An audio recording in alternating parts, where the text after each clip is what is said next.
Cements പുത്തൻകുട്ടി കുപ്പായം powered by Aadhaar golden diamonds presented by Kiwi ഐസ്ക്രീംസിന്റെ ഒരു പുതുപുത്തൻ എപ്പിസോഡിലേക്ക് ഏവർക്കും സ്വാഗതം. അപ്പോൾ പതിവ് പോലെ നമുക്ക് നമ്മുടെ കോമ്പറ്റീഷൻസിലേക്ക് പോകാം. കണ്ടസ്റ്റൻസ് ഒക്കെ നിങ്ങൾക്ക് മുന്നിൽ പെർഫോം ചെയ്യാൻ വേണ്ടി ഈഗർലി വെയിറ്റ് ചെയ്തുകൊണ്ടിരിക്കുകയാണ്. പോകുന്നതിന് മുമ്പ് നമ്മുടെ പെർമനന്റ് പാനൽ ഓഫ് ജഡ്ജസിനെ സ്വാഗതം ചെയ്യുന്നു. ഫൈസൽ മാഷെ, രഹനത്ത ആൻഡ് അൻവർക്ക.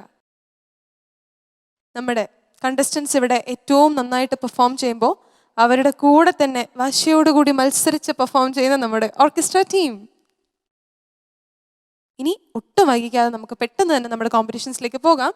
ഇന്ന് ജഡ്ജസ് ചോയ്സ് റൗണ്ടിൽ പെർഫോം ചെയ്യാൻ എത്തുന്നു ഷറഫിയ.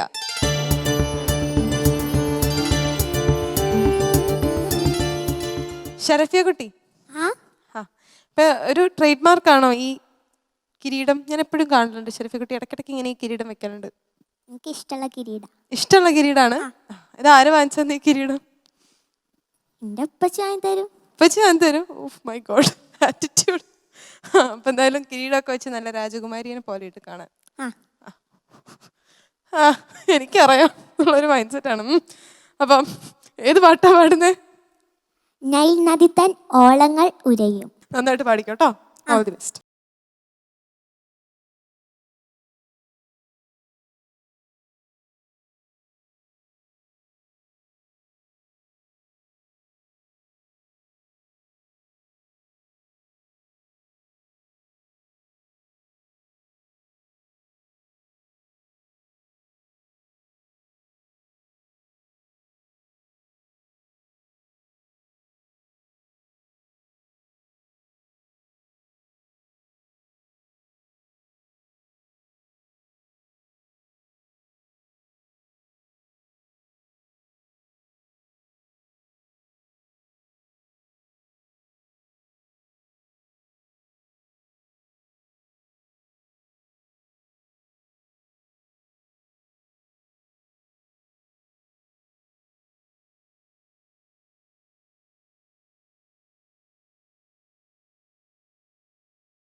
എന്ത് രസമായിരുന്നു ഷറഫി ഇങ്ങനെ പാടുന്നത് കാണാൻ കേൾക്കാൻ.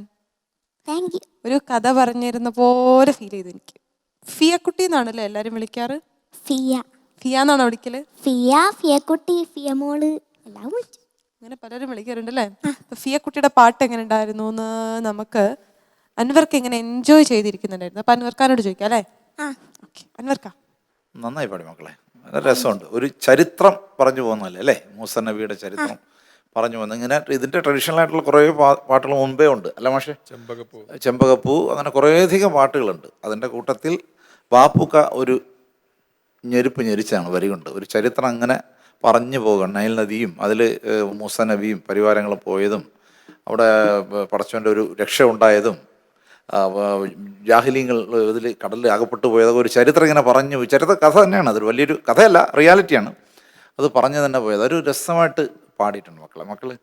ആരാനായ കുഞ്ഞു പിറന്നാൽ ആ ഭാഗം ഭംഗിയായിരുന്നു. വധിക്കണമെന്നരുൾ ചെയ്ത ഫറോവ. അതുപോലെ അത്ഭുത കഥ കേട്ടുൾ തട്ടം പിട്ടയ്ക്കും എന്ന് പറഞ്ഞിട്ട് അക്ഷരങ്ങൾ നല്ലതാണ്. എന്താ പറയുക, നമുക്ക് കേൾക്കാൻ ആ ഒരു ഭാഗം അത്ഭുത കഥ കേട്ടുൾത്തടം പിടയും. അപ്പോൾ കുറച്ചൊക്കെ അങ്ങനെ വരുന്നത് നല്ലത് തന്നെയാണ്. അത് എനിക്ക് നമുക്ക് മക്കളെ ഒരു കൊച്ചു കുഞ്ഞിങ്ങനെ വളരെ ഭംഗിയായിട്ട് അത് പാടുന്ന കേൾക്കുമ്പോഴേ നമുക്ക് ഒരു കൗതുകം, ഒരു രസം, ഒരു സുഖം, അവിടെയൊക്കെ അങ്ങനെ ഒരു ഭംഗിയുണ്ട്, രസമുണ്ടായിരുന്നു. പിന്നെ ഒരു നാളിൽ അതിൻ്റെ ഭാഗത്തുണ്ടല്ലോ, ഓളങ്ങൾ താലോലിച്ച് ഒഴുകി വരുന്നൊരു പെട്ടിയുമന്ന്, കുറേ സ്ഥലത്ത് അങ്ങനത്തെ തിങ്സ് ഉണ്ട്. പക്ഷെ അവിടെ എല്ലാം വളരെ ഭംഗിയായിട്ട് തന്നെ പോയി. ഞാൻ എവിടെയെങ്കിലുമൊക്കെ ഒരു സ്ലിപ്പ് വരുമെന്ന് വിചാരിച്ചു, പക്ഷെ അങ്ങനത്തെ ഒരു സ്ലിപ്പേ എനിക്ക് ഫീൽ ചെയ്തില്ല. ഇനി ബാക്കി രണ്ടുപേർക്ക് ഫീൽ ചെയ്യുന്നുള്ള എനിക്ക് അറിഞ്ഞുകൂടാ, നോക്കണം. അങ്ങനത്തെ കുറേ ഇതെല്ലാം ഒരു ഭംഗിയുള്ള ചില ഏരിയകളുണ്ട്. അവിടെയൊക്കെ മക്കൾ വളരെ ഭംഗിയായിട്ട് തന്നെ പാടി.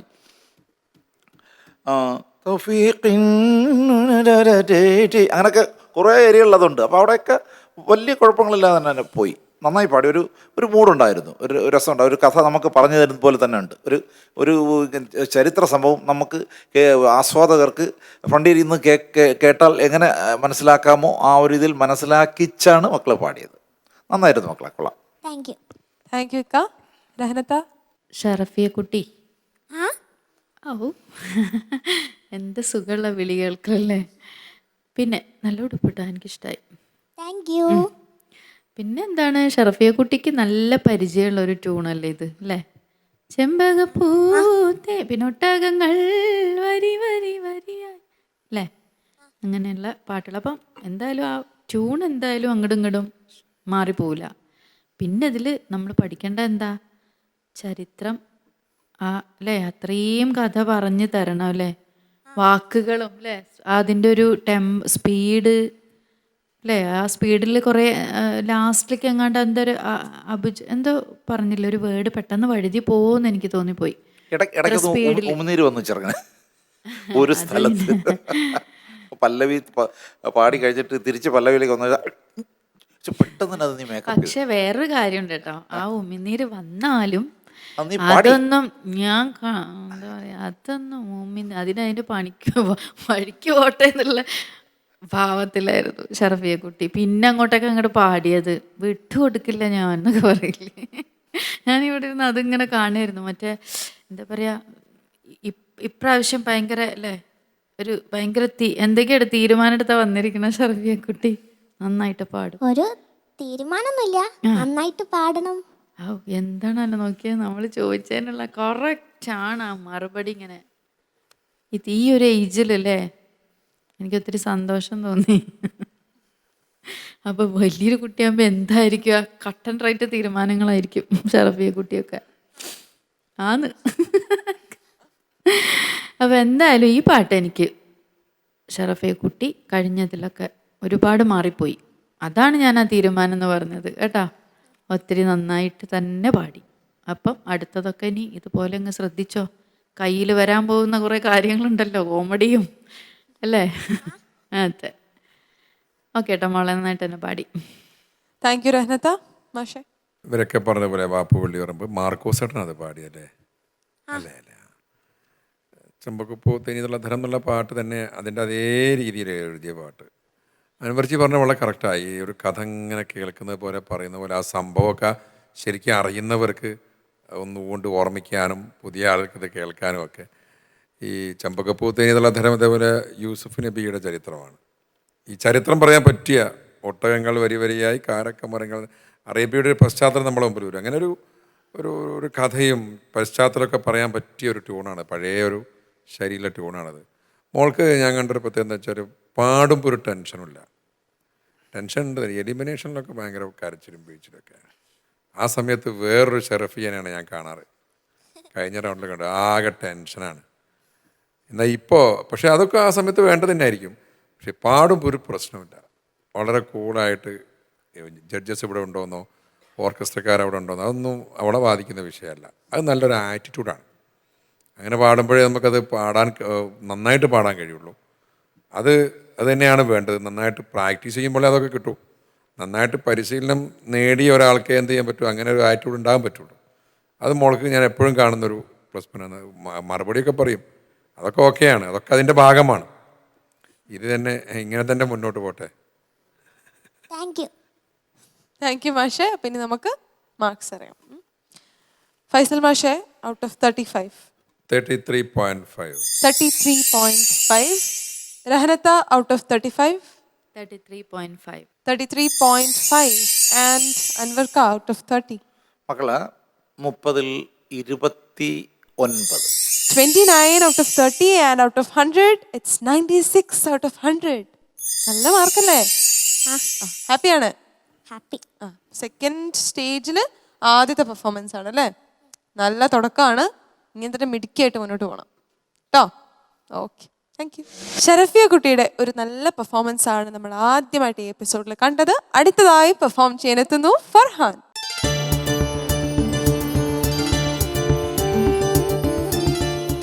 ഫർഹാനെ, ഇന്ന് പുതിയൊരു ഗെറ്റപ്പിലാണല്ലോ.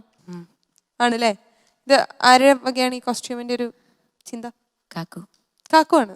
ഓക്കെ, അപ്പൊ എന്തായാലും നല്ല രസമുണ്ട് കോസ്റ്റ്യൂം. ഇന്ന് ഏത് റൗണ്ടിലാണ് പെർഫോം ചെയ്യണേ? സിനിമ മാപ്പിളപ്പാട്ട്. സിനിമ മാപ്പിളപ്പാട്ട്, ഫിലിം സോങ്. അപ്പൊ ഏത് പാട്ടാ? പനിനീര് പെയ്യുന്നു. ഓക്കെ, ഭയങ്കര നല്ല പാട്ടാണ്. നന്നായിട്ട് തന്നെ പാടാൻ പറ്റട്ടെ. All the best. Thank U.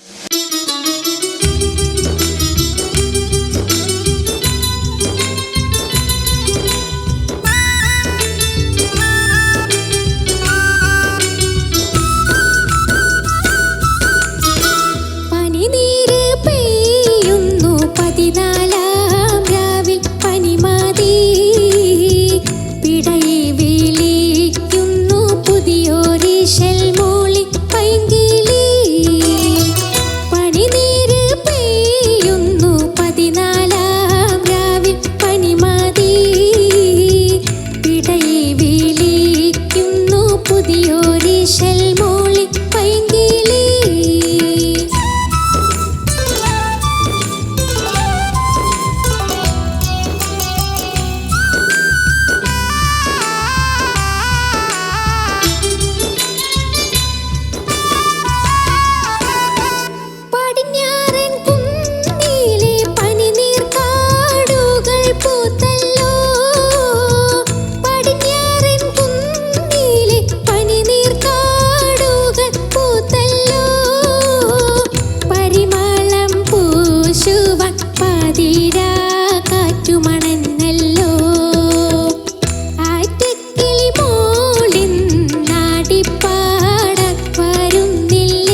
നന്നായിട്ട് ഹാർഡ് വർക്ക് ചെയ്തിരുന്നോ?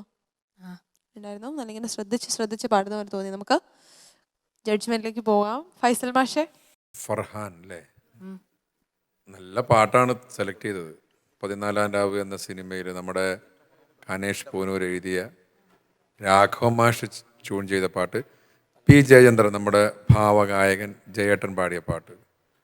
ഇത് നല്ല ഹിറ്റായ പാട്ടാണ്. 78-79 കാലത്ത് വളരെ ഹിറ്റായിട്ട് പുറത്തിറങ്ങിയ സിനിമയിലൊരു പാട്ട്. മോനെ പിന്നെ ആര് പാടി കേട്ടതാ? ഒറിജിനൽ ജയേട്ടൻ പാടിനെ കേട്ടു. ആഹാ, അത് സന്തോഷം. അത് കിട്ടണെ കുറച്ച് പാടാ, അതുകൊണ്ടാണ് ഞാൻ ചോദിച്ചത്. അപ്പോൾ സാധാരണ ഈ സതീഷ് ചേട്ടനൊക്കെ പാടിയത് കിടപ്പുണ്ട്, അപ്പോൾ അതുകൊണ്ട് ആൾ അത് കേൾക്കാറുണ്ട്. അവിടെ ചോദിച്ചത് അത് മോശം എന്നല്ല ഞാൻ പറഞ്ഞത്, ഒറിജിനൽ മോൻ കേട്ടല്ലോ. ഇത് തന്നെ ഇപ്പോൾ പനിനീര് പെയ്യുന്നു എന്നുള്ള വേറൊരു പാട്ടുണ്ട് അതിൽ, അറിയോ? വേറെ ട്യൂണിലുണ്ട്. വേറെ ട്യൂണിലൊരു സാഡ് മൂഡിലൊരു പാട്ടുണ്ട് ഇതേപോലെ. എത്ര നല്ല വരികളെന്നറിയോ ഈ ഒരു പ്രണയഗാനത്തിൻ്റെ. ഇപ്പോൾ പെരുന്നാൾ കഴിഞ്ഞിട്ട് മൈലാഞ്ചി ഇട്ടോളാകല്ലേ എന്ന്, അതെത്ര മനോഹരമായ ഒരു സിമ്പലാണ്. ഈ കാര്യം കഴിഞ്ഞിട്ട് നമ്മൾ എന്താ പറയുക, ഞാനിവിടെ നിന്ന് ഇറങ്ങിപ്പോയിട്ട് എന്നെ തിരഞ്ഞിട്ട് കാര്യമില്ല എന്ന് പറയില്ലേ, അതിൻ്റെയൊക്കെ പോലെ തന്നെയാണ്. പെരുന്നാളിൻ്റെ മുമ്പെയാണ് മൈലാഞ്ചി ഇടേണ്ടത്, പെരുന്നാൾ കഴിഞ്ഞിട്ട് മൈലാഞ്ചി ഇട്ടോളൂ. അതൊരു പ്രണയത്തിലേക്ക് കൊണ്ടുവരികയാണ്. അതുകൊണ്ടാണ് കോടതി കഴിഞ്ഞിട്ട് നിയമം പറഞ്ഞിട്ട് കാര്യമില്ല എന്നൊക്കെ ഈ പാട്ട് കൊണ്ടുവരികയാണ് ശരിക്കും കാനേഷ്. അദ്ദേഹത്തിൻ്റെ ഏറ്റവും ഹിറ്റായൊരു പാട്ട്, അദ്ദേഹത്തെ സിനിമാ പിന്നണി ഗാനരചയിതാവ് എന്ന തരത്തിലേക്ക് ഇന്ന് നമ്മൾ അറിയപ്പെടുന്ന ഈ ഒരൊറ്റ പാട്ട് കൊണ്ടാണ്. അതിനുശേഷമാണ് അദ്ദേഹം ബാക്കി പാട്ടുകളൊക്കെ എഴുതുന്നത്. അതൊക്കെ ശരി, മോൻ പാടിയെടുത്ത് 1-2 വിഷയങ്ങളൊക്കെ ഉണ്ട്, മോൻ തന്നെ മനസ്സിലായിണ്ടാവും അല്ലേ? പിന്നെ ശബ്ദത്തിന് ചെറിയ ഒരു വോയിസ് ചേഞ്ചിൻ്റെ പ്രശ്നമുണ്ട് അല്ലേ? സ്കൂളൊക്കെ മത്സരത്തിനൊക്കെ പാടിയിട്ടുണ്ടോ ഇപ്രാവശ്യം? ഈ വിഷയം അവിടെ ബാധിച്ചോ? ബാധിക്കാൻ സാധ്യത, കാരണം ഇതിനെക്കാട്ടിലും സ്ട്രെയിൻ ചെയ്താണല്ലോ മത്സരപ്പാട്ടുകൾ പാടുക. അപ്പോൾ എന്തായാലും ഈ വിഷയം ഉണ്ടാവാൻ സാധ്യത. അത് മോനെ കുറ്റം പറഞ്ഞൊന്നും കാര്യമല്ല, മോൻ്റെ കുഴപ്പമല്ല, അത് അതിൻ്റെ ആ ഒരു പ്രശ്നമുണ്ട്, ഭയങ്കര സ്ട്രെയിൻ ചെയ്ത്. പിന്നെ പിച്ചിൻ്റെ ചെറിയ വിഷയങ്ങളൊക്കെ ഉണ്ട്. ഏതായാലും ഒരു ഈ പാട്ടിൻ്റെ ഒരു ഓളവും കാര്യമൊക്കെ ഉണ്ട്. പിന്നെ ജയേട്ടൻ പാടി വെച്ചൊരു പാട്ടിൻ്റെ ഒരു അവസ്ഥയിലേക്ക് നമ്മളത് കാണുമ്പോഴാണ് പ്രശ്നമുള്ളൂ. ഓക്കെ മോനെ. താങ്ക് യു മാഷെ. രഹനത്ത. ഫർഹാൻ ജയേട്ടൻ പാടി വെച്ച പാട്ട്, നേരത്തെ മാഷ് പറഞ്ഞ പോലെ തന്നെ രാഘവ മാഷിൻ്റെ സംഗീതം നല്ല ടഫായിട്ട് ഹിറ്റായിട്ടുള്ള പാട്ട്. എനിക്ക് തോന്നുന്നു പല്ലവിയിൽ തുടങ്ങി തന്നെ അല്ലേ മോന് കുറച്ച് കറക്റ്റ് ചെയ്യാനുണ്ട്. പിന്നെ എനിക്ക് ഏറ്റവും കൂടുതൽ തോന്നിയത് പടിഞ്ഞാറൻ കുന്നീലേ, അത് ശരിക്കും എന്താണെന്നറിയോ, എടുത്ത് നമ്മളത് സോഫ്റ്റ് ആക്കിയിട്ട് കൊണ്ടുവരണം. അത് വോയിസ് ചേഞ്ചൊക്കെ മാറി എന്താ പറയുക, നല്ലൊരു ടോണിലേക്ക് നമുക്ക് കിട്ടും.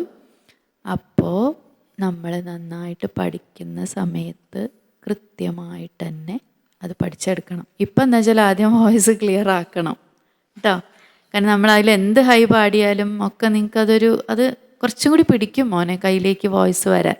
ഞാൻ ഫീമെയിലിൻ്റെ നമുക്ക് എന്ന് വെച്ചാൽ മെയിലിൻ്റെ എനിക്ക് അത്രത്തോളം അങ്ങോട്ട്, എന്നാലും ഞാൻ മനസ്സിലാക്കിയ ഒരു കാര്യമാണ് പറയണത്. നിങ്ങൾ ഈ ഒരു ഏജിൽ കുട്ടികൾക്ക് ഒരുപാട് ഇവിടെ സംഭവിച്ചിട്ടുണ്ട് അങ്ങനെ. അപ്പം അത് നല്ലോണം ഉണ്ട്. അതിലാണ് ആ 2 സ്ഥലത്ത് ശബ്ദം ഇടറി നന്നായിട്ട് പോയില്ലേ. അപ്പോൾ അതിലൊരു വേറെ ടോണും കൂടി ചിലത് സ്ഥലത്ത് ഇങ്ങോട്ട് കുഞ്ഞ് കേട്ടതൊക്കെ ഈ വോയിസ് ചേഞ്ചിൻ്റെ പ്രശ്നമാണ്. അപ്പം ഞാനിത് ഇപ്പോൾ ഈ മത്സരത്തിന് വേണ്ടി പറയല്ല, നമ്മുടെ കയ്യിലൊരു വോയിസ് നമുക്ക് കുറച്ച് കഴിഞ്ഞ് പ്രാക്ടീസൊക്കെ അത് അതിൻ്റെ അധികം സ്ട്രെയിൻ കൊടുക്കാതെ ഒരു പ്രാക്ടീസ് ഉണ്ട് അതിൽ. അതൊക്കെ എടുത്ത് നല്ലൊരു ടോൺ വരുമ്പോൾ, കാരണം ഒത്തിരി പേർക്ക് ഇവിടെ നിന്നൊക്കെ നേരത്തെ റിയാലിറ്റി ഷോ ഇരുന്ന ഒത്തിരി കുട്ടികളെ ടോൺ ചേഞ്ചിൽ മാറി വന്ന ടോൺ എന്ത് ഭംഗിയുള്ള ടോണാണെന്നറിയോ. കുറേ പേരുണ്ട് നമ്മളെ റബിയുള്ള വാതിൽ, എത്രയോ പേര് അവരെ ടോൺ ചേഞ്ചിൽ മാറി. അവർ അന്നും നല്ല മത്സരിച്ചിരുന്നു, അവർക്ക് പ്രൈസും ഉണ്ടായിരുന്നു. പക്ഷെ ബാധുവൊക്കെ മാറി വന്നപ്പോഴേക്കും അവർ ഇപ്പോഴത്തെ ടോൺ കേൾക്കണം. അപ്പോൾ അത് ഞാൻ അതുകൊണ്ടാണ് അത് മത്സരത്തിലല്ല എന്ന് പറഞ്ഞത് ആദ്യം.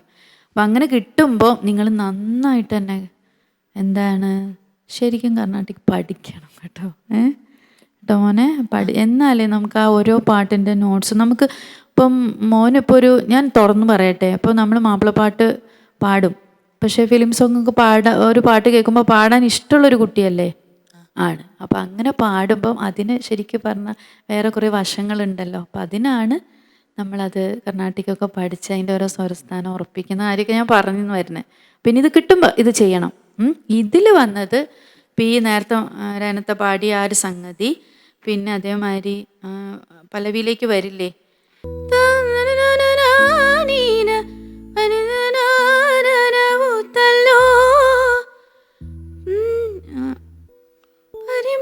അല്ലേ? അങ്ങനെ തന്നെയല്ലേ അനുപല്ലവി? ഒന്ന് പാടുവാനെ. പടിഞ്ഞാറൻ കുന്നിലെ പനിനീർക്കാടുകൾ പൂത്തല്ലോ, പരിമളം പൂശുവാൻ പാതിരാ കാറ്റുമണന്നല്ലോ. ഉണ്ടോ വ്യത്യാസമുണ്ട് ആ സംഗതികൾ പഠിച്ചെടുക്കുന്നത് കേട്ടോ. അതാണ് ഞാൻ നേരത്തെ സംഗതി പഠിക്കണം എന്ന് പറഞ്ഞത്. പിന്നെ അടുത്തത് ആറ്റക്കിളി മോളിന്നാടിപ്പാടാൻ അവിടെയുണ്ട്. അങ്ങനെ വരുന്ന ചില സ്ഥലങ്ങളിൽ അത് ശരിക്കും ഈ പാട്ടിൻ്റെ ഒരു ഭംഗി തന്നെയാണ് അവിടെയൊക്കെ അല്ലേ. അങ്ങനെ പാടി വെച്ച ഒരാളല്ലേ. അപ്പം നന്നായിട്ട് തന്നെ പഠിക്കണം. ഞാൻ ആ നേരത്തെ പറഞ്ഞ സംഭവം നമ്മൾ ടോൺ കൈ കിട്ടുമ്പോൾ ഇതിൽ കുറച്ച് മോനെന്നെ മനസ്സിലായിട്ടുണ്ട് അല്ലേ പ്രശ്നങ്ങൾ വന്നത്. ശ്രദ്ധിക്കുക കേട്ടോ. ഓക്കെ. താങ്ക് യു ഇത്ത. അൻവർക്ക? ഫർഹാനെ, ഫർഹാൻ ഒരു ടോൺ ചേഞ്ചിൻ്റെ ഒരു സമയമാണ്. എനിക്ക് 2-3 സ്ഥലത്ത് കിന്നാരം ചൊല്ലാലോ ആ ഭാഗത്തൊക്കെ പെട്ടെന്ന് മോൻ്റെ ഇപ്പം യൂഷ്വലി കേൾക്കുന്ന ടോണിൽ നിന്ന് പെട്ടെന്നൊരു മെയിൽ നമ്മുടെയൊക്കെ ഒരു വോയിസ് പോലെ ഒരു സാധനം കയറി വന്നു 2 സ്ഥലത്ത്. അത് ഈ ടോൺ ചേഞ്ച് നടക്കുന്ന ഒരു പ്രായത്തിൻ്റെ ഒരു പ്രശ്നം ഇതിനകത്തുണ്ട്. അപ്പോൾ അത് ശ്രദ്ധിക്കണം. അത് പ്രാക്ടീസിലൂടെ പതുക്കെ മാറ്റിയെടുക്കണം. ഭയങ്കര കെയർഫുള്ളായിട്ട് വോയിസ് സംരക്ഷിക്കേണ്ട ഒരു സമയം കൂടിയാണത്. അതും ഈ പറഞ്ഞ പോലെ പലരും ഈ ടോൺ ചേഞ്ചായി മാറി കഴിഞ്ഞതിന് ശേഷം വൻ പുലികളായി മാറിയ ചരിത്രം നമ്മുടെ മുന്നിലുണ്ട്. അപ്പോൾ അത് മക്കൾ ഈ കിന്നാരം ചൊല്ലാലോ അവിടെയൊക്കെ എന്തോ കൂടുതൽ എന്തോ ഭയങ്കര സ്ട്രെയിൻ ചെയ്യുമ്പോൾ നമുക്ക് ഫീൽ ചെയ്യും. ചുമ്മാ പാടാം. കിന്നാരം ചൊല്ലാലോ ിക്കാലോ ചുമ്മാ പാടാം. രാഘവ മാഷിൻ്റെ പാട്ടാണ് നേരത്തെ പറഞ്ഞത്. രാഘവ മാഷിൻ്റെ പാട്ട് ട്യൂണുകൾ കേൾക്കാൻ വളരെ സിമ്പിളായിട്ട് തോന്നുമെങ്കിലും പാടി ഫലിപ്പിക്കാൻ പലപ്പോഴും വലിയ പ്രശ്നമാണ് എന്ന് പലരും പറഞ്ഞു കേട്ടിട്ടുണ്ട്. ഞാൻ അദ്ദേഹത്തിൻ്റെ ഒരു ആരാധകനും കൂടിയാണ് രാഘവ മാഷിൻ്റെ. അപ്പം കേൾക്കുമ്പോൾ സിമ്പിളായിട്ട് തോന്നും, ബട്ട് പാടി ഫലിപ്പിക്കാൻ ചൊല്ലാലോ ഒരു അഡ്ജസ്റ്റ്മെൻറ്റ് കൃത്യമായിട്ടൊന്ന് പഠിച്ച് പാടിയാൽ നിങ്ങൾ യൂഷ്വലായിട്ട് പല മാപ്പിളപ്പാട്ടിന് വേണ്ടി പല തിങ്സുകളും നിങ്ങളുടെ മനസ്സിൽ പതിഞ്ഞു പോയ കുറേയധികം തിങ്സ് ഇതിനകത്ത് കിടപ്പുണ്ട് കേട്ടോ. അത് നിങ്ങൾ ഗ്രൂമിങ്ങിലൂടെ ഗ്രൂമേഴ്സ് വരുന്ന സമയത്ത് അവരെ പ്രത്യേകം പറഞ്ഞ് മനസ്സിലാക്കിച്ച് നിങ്ങൾ ശരിയാക്കി എടുത്തേ പറ്റൂ. തൊട്ട് മുന്നേ പാടിയ ഒരു കുട്ടിക്കും ഇതേ പ്രശ്നം. ഈ പരമ്പരാഗതമായി പാടി വരുന്ന കുറേയധികം തിങ്സുകളുണ്ട്. അത് ഇപ്പോൾ ഇത് സിനിമ പാട്ടിൻ്റെ റൗണ്ടാണ്, മാപ്പിളപ്പാട്ടിൻ്റെ ഷോയാണ് നമ്മുടെതെങ്കിലും. സിനിമ പാട്ട് വരുമ്പം കുറച്ച് ലളിതവൽക്കരിക്കപ്പെടും ചില ഭാഗങ്ങൾ. അപ്പോൾ അത് നമ്മൾ കൃത്യമായിട്ട് കേട്ട് കുത്തിയിരുന്ന് അതിൻ്റെ സംഗതികളുടെ ക്ലാരിറ്റി മനസ്സിലാക്കി പോയേ പറ്റൂ. മനസ്സിലായില്ലേ? മക്കൾ ഭയങ്കരമായിട്ട് സ്ട്രെയിൻ ചെയ്യുന്ന തോന്നി നമുക്ക് ഇവിടുന്ന് കേട്ടപ്പോൾ ഫീൽ ചെയ്തു. ഞങ്ങളിങ്ങനെ പരസ്പരം നോക്കുകയായിരുന്നു, അയ്യോ ഇത്രയ്ക്കും സ്ട്രെയിൻ ചെയ്യേണ്ട കാര്യമുണ്ടോ. അത് കഴിഞ്ഞിട്ട് അടുത്ത വരിയിലെത്തിയപ്പോഴേക്കും ടോൺ ചേഞ്ചിൻ്റെ ഒരു പ്രശ്നം വന്നു, വേറൊരു ടോൺ കയറി വന്നു. അപ്പം അങ്ങനെയൊക്കെയുള്ള പ്രശ്നങ്ങൾ എല്ലാം അതിജീവിച്ച് അതിശക്തനായി ഫർഹാൻ മുന്നോട്ട് വരണം. ഓക്കെ അല്ലേ മക്കളെ? താങ്ക് യു ഇക്ക. അപ്പം ഇനി നമുക്ക് മാർക്സ് അറിയാം. അപ്പോൾ ഔട്ട് ഓഫ് 30 അൻവർക്ക? ഔട്ട് ഓഫ് 30 30-ൽ 27 മക്കൾ. 27 ഔട്ട് ഓഫ് 30. രഹനത്ത ഔട്ട് ഓഫ് 35. മോന് പ്രശ്നങ്ങൾ വന്നത് മോനറിയാലോ നന്നായിട്ട് തന്നെ അല്ലേ. ഒരു സ്ഥലത്ത് നന്നായിട്ട് വന്നു, പിന്നെ നെക്സ്റ്റും 31 മോനെ. 31 ഔട്ട് ഓഫ് 35 ആൻഡ് ഫൈസൽ മാഷെ out of 35. 31 out of 35. So on total out of 100 89 marks ആണ്. അപ്പോൾ എന്ത് ചെയ്യണം? അടുത്തിൽ ഇനി ബെറ്റർ ആക്കണം, കുറച്ചുകൂടെ വർക്ക് ചെയ്യാനുണ്ട് അല്ലേ. കോമ്പറ്റീഷൻ ഇങ്ങനെ ടൈറ്റായി വരുന്നുണ്ട്, മനസ്സിലായില്ലേ? നമ്മളെ കൂടെയുള്ള ഫ്രണ്ട്സിനൊക്കെ ഇങ്ങനെ മാർക്ക് കാണുന്നില്ലേ? അപ്പം നമ്മൾ ആ ഒരു സ്പിരിറ്റിലേക്ക് എത്തണം. ഫർഹാൻ നല്ല പെർഫോമൻസസ് കാഴ്ചവെച്ചിട്ടുള്ള ആളാണ്. അപ്പം ഞങ്ങളൊക്കെ ആ ഒരു കോൺഫിഡൻസിൽ തന്നെയാണ്. ഫർഹാൻ അടുത്ത 2 പെർഫോമൻസ് തകർത്ത് പാടും അല്ലേ? ചെയ്യൂലേ? പ്രോമിസ്? ഓക്കെ. അടുത്ത പെർഫോമൻസ് കാണാം. ചെയ്യും. ഇന്നത്തെ നമ്മുടെ എപ്പിസോഡിലെ 2 പെർഫോമൻസസ് കഴിഞ്ഞു. ഇന്നത്തെ ഫൈനൽ പെർഫോമൻസുമായി എത്തുന്നു ദിയ.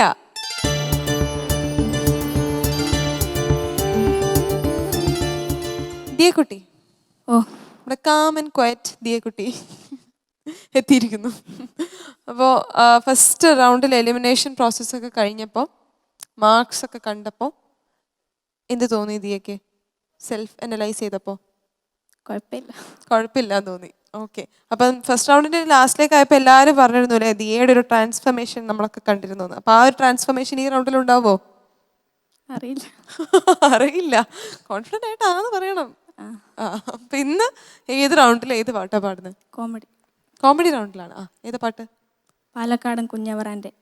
ഓക്കെ. അപ്പം കോൺഫിഡൻ്റ് ആയിട്ടാണ് വന്നിരിക്കുന്നത്. നന്നായിട്ട് പാടിക്കോ കേട്ടോ. All the best. താങ്ക്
ദിശയിലാക്കി നടക്കുന്നേ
രസിക്കാൻ കുഞ്ഞിപ്പോക്കരമുള്ള എത്തിയ നേരം ചിത്തുമ്മാടെ തുള്ളൽ ബാഹുജോറില് ചിത്തുമ്മാടെ തുള്ളൽ ബാഹുജോറില് ചിത്തുമ്മാടെ തുള്ളൽ ബാഹുജോറില്.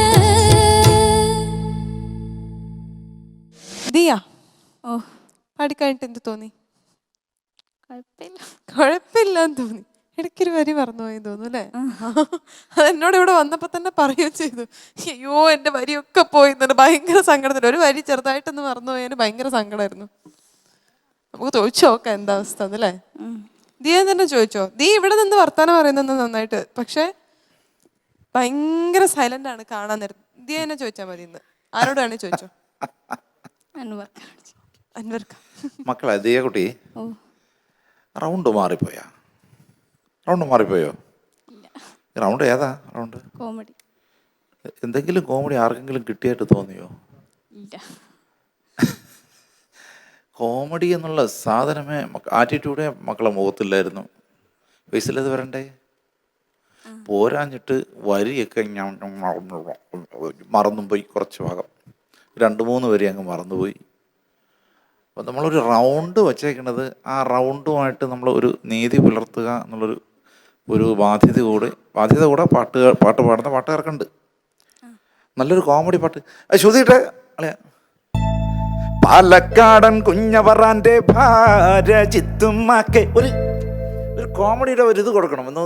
ഇവിടെ ഒക്കെ ഒന്ന് റൗണ്ട് ചെയ്ത് ഒന്ന് നടന്ന് നമ്മളവിടെയൊക്കെ ഒന്ന് നമ്മളെയൊക്കെ ഒന്ന് കളിയാക്കി നമ്മളെയൊക്കെ ഇങ്ങനെയൊക്കെ കാണിച്ച് എന്തെങ്കിലുമൊക്കെ ഒരു ആറ്റിറ്റ്യൂഡ് ഉണ്ട്, എന്തെങ്കിലും ഒരു ആക്ടിവിറ്റീസെങ്കിലും വരണ്ടേ. ഒന്നും വന്നില്ല. കാലക്കേട്ടിട്ട് ശൈത്താൻ തുള്ളൽ ബാധിച്ച്. മക്കളെ മുഖം നോക്കുമ്പോൾ ഇതെന്താ ഇത്ര സീരിയസ് ആയിട്ട് പാടുന്ന ഒരു കോമഡി പാട്ടെടുത്ത് ഭയങ്കര സീരിയസ് ആയിട്ട് ഇങ്ങനെ പാടിക്കൊണ്ടിരിക്കുന്നു. പോരാഞ്ഞിട്ട് വരിയും തെറ്റി. അപ്പോൾ ആ ഒരു റൗണ്ട് വയ്ക്കുമ്പോൾ, ഒരു റൗണ്ട് ഫിക്സ് ചെയ്യുമ്പോൾ ആ റൗണ്ടുമായിട്ട് നീതി പുലർത്തിയേ പറ്റൂ. അങ്ങനെ ഒരു പ്രശ്നം ഇതിനകത്തുണ്ട്. അത് പാട്ട് പാടി ഒരു പാട്ടിൻ്റെ സ്വഭാവം മനസ്സിലാക്കി പാടുക എന്നുള്ളതാണ് ഒരു പാട്ടുകാരൻ്റെ ഒരു ഇത്. ഇപ്പം നമ്മളൊരു ശോകഗാനം ചിരിച്ച് കളിച്ച് പാടി എങ്ങനെ ഇരിക്കും? അല്ലെങ്കിൽ വളരെ ചിരിച്ച് കളിച്ച് പാടുന്ന പാട്ട് ഒരു ശോകമായിട്ട് പാടിയ എങ്ങനെ ഇരിക്കും? അതുപോലെ ആയിപ്പോൾ ഇപ്പം. അപ്പോൾ നമ്മുടെ ഉദ്ദേശിച്ച ഫലത്തിന് നേർ വിപരീതമായി പോയി മക്കളുടെ ആറ്റിറ്റ്യൂഡും ആക്ടിവിറ്റീസും. അതിൻ്റെ ഒരു പ്രശ്നം ഇതിനകത്ത് വന്നു. അപ്പോൾ അത് ഇനി ശ്രദ്ധിക്കണം. അപ്പോൾ നമ്മളൊരു റൗണ്ട് വയ്ക്കുമ്പോൾ അതിന് റൗണ്ടിനനുസരിച്ച് ഒരു മാനറിസങ്ങൾ, കുറച്ച് ഐഡിയാസ് കൊണ്ടുവരണം കേട്ടോ. പാട്ട് ആ ഒരു കോമഡിയുടെ ഫീലേ കിട്ടിയില്ല. എനിക്ക് അങ്ങനെ തോന്നിയതാണ് കേട്ടോ. എനിക്കിപ്പം അതിനകത്ത് ബാക്കി കാര്യങ്ങൾ പറയും. Thank you അൻവർക്ക. രഹനത്ത, എന്താ പറയുക, ഒരു ശൈത്താൻ കയറിയ അല്ലേ ഒരു കഥ. അതൊരു നല്ലൊരു കോമഡി. എന്താ പറയുക, നന്നായിട്ട് നല്ല പാടുന്ന കുട്ടിയല്ലേ ദിയ. ശരിക്കും അത് മോൾക്ക് തന്നെ അവിടെ നിന്നുകൊണ്ട് എന്താ പറയുക, ഇപ്പോൾ കോമഡി വേറെ ഒന്നും ഉപയോഗിക്കാതെ തന്നെ, പ്രോപ്പർട്ടീസ് എന്നാണ് ഉദ്ദേശിച്ചത്, അതൊന്നും ഉപയോഗിക്കാതെ തന്നെ മോളെ ശബ്ദത്തിൽ അത് മാറ്റി തന്നെ മോള് കൊണ്ടുവരായിരുന്നു കേട്ടോ ശരിക്കും. പിന്നെ ഇതിൽ എന്താണെന്ന് വെച്ചാൽ, എന്താ പറയുക, ഈ ഒരു സദ്യയൊക്കെ ഒരുക്കി കോഴീനെ അറുത്ത് അവസാനം കുഞ്ഞവറാൻ ഉറങ്ങിപ്പോയോടെ ദിയ മറന്നുപോയി അല്ലേ. അവിടെയാണ് അതിൻ്റെ കാരണം. ഇത് വായിച്ചു വന്നപ്പോഴേ ശരിക്കും നല്ല ഭംഗിയാക്കിയിട്ട് കൊണ്ടുപോകാൻ പറ്റിയ ഒരുപാട്. പാലക്കാടൻ കുഞ്ഞവറാൻ്റെ ഭാര്യ അങ്ങനെയൊക്കെ പാടാ. ശരിക്കും ഒന്ന് പാടി നോക്കിയ 2 വരി നമുക്കൊന്ന് ശ്രമിച്ചാലോ? ഒന്ന് ശ്രമിക്കേ. മുഖത്തൊരു സ്റ്റേജിലൊക്കെ പാടിയത് പറയാൻ പറ്റില്ല അങ്ങോട്ട്. മക്കളെ കുട്ടി ഈ പാട്ടിൽ ചിരിച്ചേ കണ്ടില്ല. പാലക്കാടൻ കുഞ്ഞവറാൻ്റെ ഭാര്യ അങ്ങനെ പാടി നോക്കിയേ. പാലക്കാടൻ കുഞ്ഞവറാൻ്റെ ഭാര്യ ചിത്തുമ്മാക്ക് കാലക്കേടിന് ശൈത്താൻ തുള്ളല് ബാധിച്ച് ഒരു ബെൻഡൊക്കെ വെച്ച് ഒരു അങ്ങനെയൊക്കെ ചെയ്യണം. അടുത്ത പ്രാവശ്യം ശരിക്കും പാലക്കാടൻ പാലക്കാടൻ എന്നൊക്കെ പാടും അല്ലേ, അങ്ങനെയൊക്കെയല്ലേ സ്റ്റേജില്. പക്ഷെ എന്താ ഞാൻ പറയുന്നത്, സ്റ്റേജിക്ക് പറ്റിയ പഞ്ചലൊരു പാട്ടാണ്. അതെ എന്തായാലും അടുത്ത സ്റ്റേജിൽ ഞാൻ പാടും. ഞാൻ അതിന് മുമ്പ് ബുക്ക് ചെയ്തതാ. അല്ല നല്ലൊരു പാട്ട് മോൾക്ക്. എനിക്ക് തോന്നുന്നു അത് പാട്ടിലൂടെ തന്നെ ഇപ്പൊ ഈ പറഞ്ഞൊരു നേരത്തെ പാടിയൊരു ടോണില്ലേ, അത് നമ്മൾ ശരിക്കും പറഞ്ഞ അങ്ങനെയൊക്കെ കൊണ്ടുവരണം. നമുക്ക് ചെയ്യാൻ പറ്റുമോ അത് കേട്ടോ? കുറച്ചൊരു ശബ്ദം ഗെയിൻ കൊടുത്ത് ഇപ്പം മോളിപ്പോൾ പാടില്ലേ, പാലക്കാടൻ കുഞ്ഞവറാന്റെ ഭാര്യ ചിത്തുമ്മക്ക് കാലക്കേടിന് ചെയ്താൻ തുള്ളല് ബാധിച്ച്, അങ്ങനെ പാടാം. അതായത് പാലക്കാടൻ കുഞ്ഞവറാന്റെ ഭാര്യ ചിത്തുമ്മക്ക് കാലക്കേടിന് ചെയ്താൻ തുള്ളല്, അങ്ങനെ പാടാം. നമ്മള് ഇതല്ല, ഇതിപ്പോ പെട്ടെന്ന് ഞാൻ അങ്ങനെ അല്ല ഞാനിപ്പോ അന്തം വിട്ടിരിക്കണേ. രഹന കോമഡി പാട്ടൊക്കെ പാടുമല്ലേ? ഞാൻ എല്ലാം പാടൂ ഇല്ലേ? പാടും, അടിപൊളി. എന്താ യെസ് വെക്കണ്? അല്ല ഇത് ഞാൻ സീരിയസ് ആയിട്ട് ഞാൻ എല്ലാ അല്ല അങ്ങനെ വേണം. അല്ല മോളെ ശരിക്കും പറ്റും കേട്ടോ. അങ്ങനെ എന്താന്ന് ഇവിടെ പറ്റിയിട്ടില്ലെങ്കിൽ ഇതിൻ്റെ പിന്നാലെ എത്ര നമ്മളിപ്പം നല്ലൊരു സിംഗറാണ്, നല്ല ശ്രുതി, കറക്റ്റ് പിച്ചായിരിക്കും. ഇപ്പം പിച്ചൊന്നും കുറച്ചിട്ടുണ്ടാവില്ല ദിയ, ഇല്ല. പക്ഷെ ഇതും കൂടി അങ്ങ് വന്നിരുന്നെങ്കിൽ ഉണ്ടല്ലോ അല്ലേ, കൂടെ എന്ത് പോരും, മാർക്സ് പോരും. അവിടെയാണ് നമ്മുടെ കേട്ടോ. അപ്പം മോളെ ശ്രദ്ധിക്കണം. പിന്നെ ഈ വരി അതിനെ കൂടി ദേ ഇവിടെ ഒരാളിരിക്കുന്നുണ്ട് പറയും. ഫൈസൽ മാഷേ, രഹന പറഞ്ഞ ഒരു കാര്യം, ഏറെ സാധ്യതകൾ കോമഡിക്ക് പെർഫോം ചെയ്യാനുള്ള ഒരു പാട്ട്. ചില പാട്ടുകൾ നമ്മളിങ്ങനെ ശബ്ദം കൊണ്ടും ഒക്കെ നമ്മൾ കോമഡി ആക്കണം, നമ്മളെ പെർഫോമൻസ് കൊണ്ട്. ഇതല്ല, ഈ കഥ തന്നെ നല്ലൊരു കോമഡി ആക്കാൻ പറ്റുന്ന ശരിക്കൊരു നാടകമാണിത്. സ്റ്റേജിലൊക്കെ ചിത്രീകരിക്കാൻ പറ്റിയൊരു സംഭവമാണത്. അത്രയ്ക്ക് സിമ്പിളാണ്. മാപ്പിളപ്പാട്ടിൻ്റെ ഒരു കൃത്യമായ രീതിയിൽ തന്നെ കൊച്ചിൻ മൂസ അദ്ദേഹത്തിൻ്റെ മനോഹരമായ ഒരു സംഭവം മുസാബായ് എഴുതി വെച്ചതാണ്. അപ്പോൾ അത് മോളൊന്നുകൂടി ഒന്ന് ശ്രദ്ധിച്ചാൽ മതി, അത്രയേ ഉള്ളൂ. പിന്നെ റൗണ്ട് എന്ന് പറയുന്നത് നമ്മൾ വെറുതെ ഒരു റൗണ്ട് വെക്കുകയല്ലല്ലോ. കോമഡി എന്ന് പറയുമ്പോൾ പാട്ട് പ്രധാനമാണ്, പക്ഷേ ഏതെങ്കിലും തരത്തിൽ കോമഡി ആവണം നമുക്ക് തോന്നണം. ഇപ്പോൾ സങ്കടമുള്ള ഒരു പാട്ട് നീ ഇങ്ങനെ ഇവിടെ അടിച്ചു പൊളിച്ച് പാടിയാൽ ശരിയാവില്ലല്ലോ. ചില പെർഫോമൻസ് മാത്രമുള്ള ചില കുട്ടികളുണ്ടാവും, ഭയങ്കര പെർഫോമൻസ് ആയിരിക്കും, അവർ സങ്കടമുള്ള പാട്ട് അങ്ങനെ ചെയ്യാൻ പറ്റുമോ? അപ്പം നാളെ ദുബായ് കത്ത് മോള് പാടി, അതതിന് കറക്റ്റായിരുന്നു. മോളെ ഫീല് ദുബായ് കത്താണ്, അത് സങ്കടമാണ്. അത് ഞങ്ങൾ അംഗീകരിച്ചു. പക്ഷെ ഇതിപ്പോൾ ചെറിയ തോതിൽ ഞങ്ങളെ കൂടെ പറഞ്ഞ് ബേജാറാക്കിയ ടെൻഷനാക്കൊന്നുമല്ല, ഈ പാട്ടിലേക്ക് അങ്ങ് ഇറങ്ങാം. ഒന്നായിട്ട് നമ്മളിവിടെ ഡാൻസ് ചെയ്യണമെന്നൊന്നുമല്ല പറയുന്നതിൻ്റെ അർത്ഥം. ഞാൻ അങ്ങനെ ഒന്നും ചെയ്യൂല എന്നൊക്കെ മനസ്സിൽ തോന്നുന്നുണ്ടാവും. ഇപ്പോൾ ഞാൻ അങ്ങനത്തെ കുട്ടിയല്ല എന്നൊക്കെ ഒരു തോന്നലുണ്ട്. അതല്ല, അങ്ങനത്തെ കുട്ടിയൊന്നും ആവണ്ട, ഒന്നായിട്ട് ഡാൻസ് കളിക്കൊന്നും വേണ്ട. പക്ഷേ നമ്മൾ നിന്ന നിപ്പിൽ തന്നെ അങ്ങനെ ചില കുട്ടികളോട് ചെയ്തിട്ടുണ്ട്. നമുക്ക് ചില കാര്യങ്ങൾ കൊണ്ടുവരാം, അതിന് ശ്രമിച്ചു നോക്ക്. എനിക്കത് പറ്റില്ല എന്നിങ്ങനെ മനസ്സിൽ തോന്നിയിട്ടാണ്. ശ്രമിച്ചാൽ നടക്കും. പിന്നെ വരി മറന്നുപോയി എന്നുള്ളത് അതെന്താണെന്ന് സംഭവിച്ചെങ്കിൽ അത്ര ടഫൊന്നും അല്ല ഈ പാട്ട്. അതൊരു വലിയ അബദ്ധമാണല്ലോ, വരി അങ്ങോട്ട് മറക്കണം. അതെ അതെ, മാത്രമല്ല അവിടെയാണ് അതിൻ്റെ അന്തർരഹസ്യം ഉറങ്ങിക്കിടക്കുന്നത് ഈ കഥയുടെ. നേരം വെളുത്തപ്പോൾ കാണുന്നില്ല, കുഞ്ഞിപ്പാത്തുമ്മാനെ കാണുന്നില്ല എന്ന് പണ്ടൊരു പാട്ടുണ്ട്. അതുപോലെ നേരം വെളുത്തപ്പോൾ ഇവർ രണ്ടുപേരെയും കാണുന്നില്ല. ആ ഭാഗം പറയുന്നിടത്താണ് മോളെന്ത് ചെയ്ത്, അതെ ഉറങ്ങിപ്പോയി എന്ന് പറഞ്ഞാൽ ശൈത്താൻ മാത്രം ഉറങ്ങിയില്ല എന്ന് പറയുന്നുണ്ട് അവിടെ. അതാണ് അവിടെ പ്രധാനപ്പെട്ട പോയിന്റ്. ശൈത്താൻ ഉറങ്ങിയിട്ടില്ല. ശൈത്താൻ തന്നെ പിശാചി എന്ന് പറഞ്ഞാൽ രണ്ട് വ്യക്തികളല്ല, ആ പൈശാചിക മനസ്സ് ഉറങ്ങിയിട്ടില്ലെന്നാണ് പറയുന്നതിൻ്റെ അർത്ഥം. അവിടെയാണ് ഈ കഥയുടെ എലമെന്റ് കിടക്കുന്നത്, മനസ്സിലായോ? അവിടെയാണ് മോള് മറന്നും പോയത്. കുഴപ്പമില്ല, ഇനി പലരും കൂടി പറഞ്ഞ് ടെൻഷനാക്കുകയൊന്നുമല്ല. നല്ല പാട്ടുകാരിയാണ്, ഇവിടെ അത്ഭുതങ്ങൾ കാണിച്ച കുട്ടിയാണ്. നമുക്ക് അടുത്തേക്ക് ശരിയാക്കാം കേട്ടോ.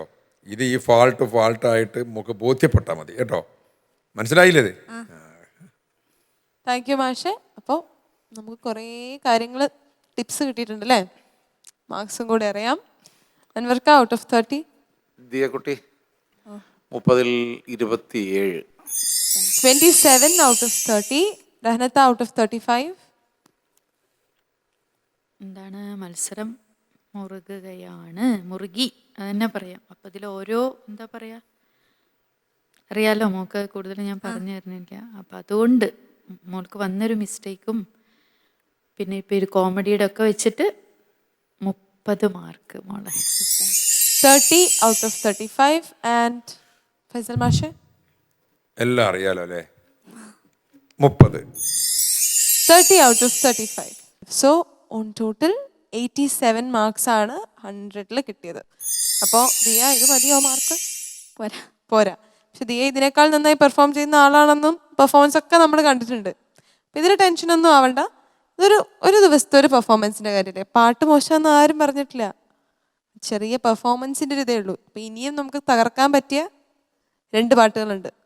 ടെൻഷനൊന്നും ആയിട്ടില്ലല്ലോ? ഓക്കെ. അപ്പം കോൺഫിഡൻ്റ് ആയിട്ട് ജഡ്ജസിൻ്റെ അടുത്തൊക്കെ ഒന്ന് പറഞ്ഞേ, ഞാൻ തിരിച്ചു വരും എന്ന്. ആ കണ്ടോ, അത് പറഞ്ഞിട്ടേ ഇന്ന് പോകുന്നുള്ളൂ. പറഞ്ഞാൽ മതി. എന്ത് തിരിച്ചു വരും. തിരിച്ചു വരും.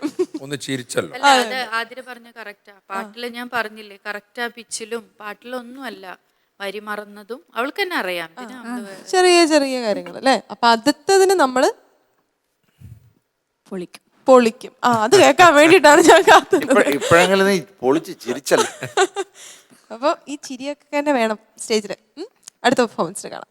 ചെയ്യും. അങ്ങനെ നമ്മുടെ ഇന്നത്തെ എപ്പിസോഡിൻ്റെ 3 പെർഫോമൻസസും കഴിഞ്ഞിരിക്കുകയാണ്. കുട്ടികളുടെ കോമ്പറ്റീഷൻസ് ടഫായിക്കൊണ്ടിരിക്കുകയാണ്.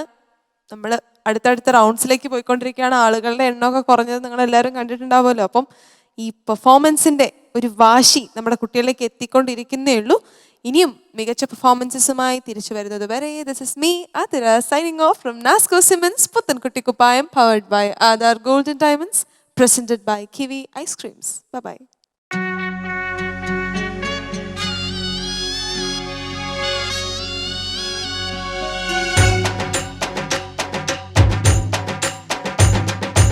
ഇശലുകൾ പെയ്തിറങ്ങണ്, മനസ്സുകളിൽ കുളിർ തിന്നലു തഴുകണ്, കുപ്പി വളക്കൈയൊപ്പന മുട്ടണ്, കൊലുസുകളിൽ